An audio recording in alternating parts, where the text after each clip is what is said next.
Hello, everybody. My name is Suraj, and welcome to Suraj Unlimited.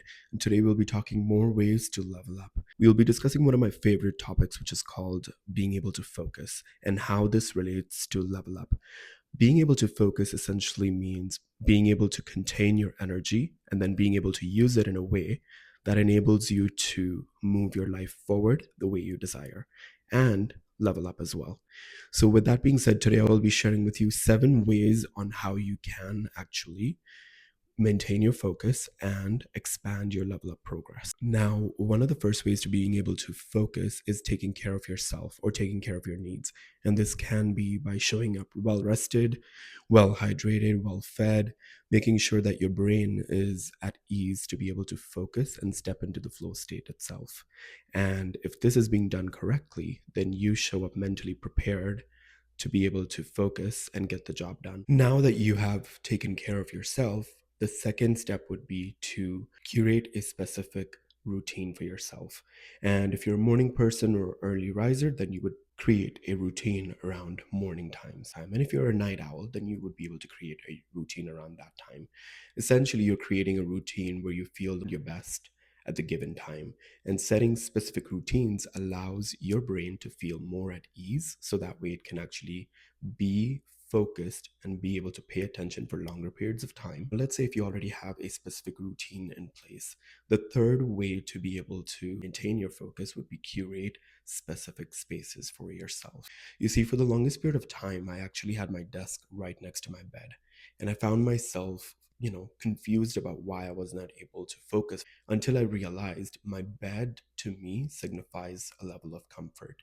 So whenever I would actually be working on my desk right next to my bed, I would ease into the comfort zone and automatically jump onto my bed, not being able to complete the task or the goal that I had set for myself.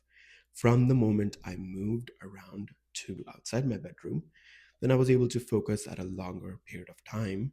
So now I switch around and curate my spaces accordingly. And this could be sometimes I'm at the dining room area, sometimes I'm in the living room area, sometimes I'm in the desk area, a specific study area, or even trying out a library or a coffee shop. If you are someone that likes to be a little bit extra with the way you like to curate your spaces, you can also play around with some lighting and some effects. So let's say if you've already taken care of your needs, you have a specific routine in place, and then you also have curated space as well, and you want to be able to maintain your focus for a longer period of time.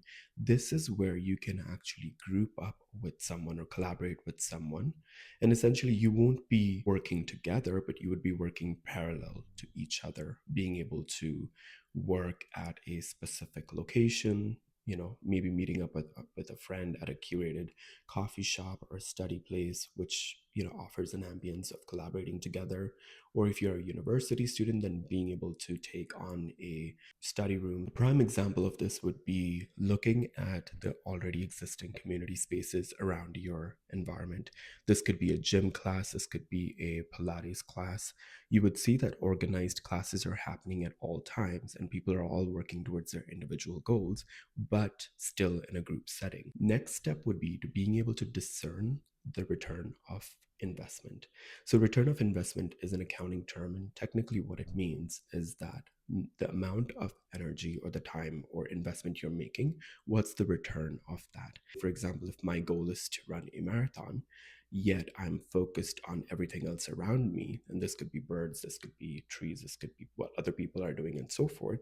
Do you think I would be able to finish the goal of marathon that I've set for myself, or do you think I would be able to make that progression? Chances are not very much likely. But the moment you are able to realize and have that conversation with yourself to be able to say, okay, you know what, all these things in my environment are not really contributing to the return of investment that I desire, which is finishing the marathon, I'm going to remove my focus and energy from these areas, but rather focus on what really brings me the energy to sustain it and to be able to carry forward and to make progression towards my goal. Let's say if you've already had that tough conversation with yourself on discerning what exactly would be the best way to maintain your focus and your attention. This is one of the most important one is to release the judgment towards yourself. Now, we all have been in those spaces, including myself, where, we've tried to focus on some task or some goal to completing it, yet something happened and we were able to not focus. And then next thing you know, we were off the rails, focusing on something else just because something else in the external environment happened. Yes, you may be frustrated at the time, you may be angry, you might be upset because you were not able to meet your goal, but it also involves being able to self regulate and then getting back to focusing on the goal or the task that needs to be completed. The next step would be to celebrate the wins. Yes, this is the moment where you are actually celebrating what you have already accomplished, even if that includes progression, even if that includes completing the goal and reaching that point to moving on to separate goal. When you are completing a goal and then you're rewarding yourself by celebrating, you are technically training your mind to be able to work towards a goal, rewarding yourself, and then being able to move on to the next task. What this does is essentially it conditions your brain to be able to look for a task completion and then rewarding yourself. This has been applied in psychology for several years on experiments.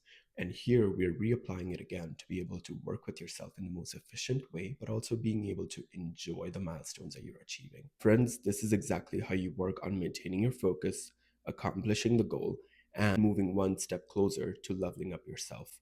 With that, everyone, I would like to wrap up today's video by thanking you for watching.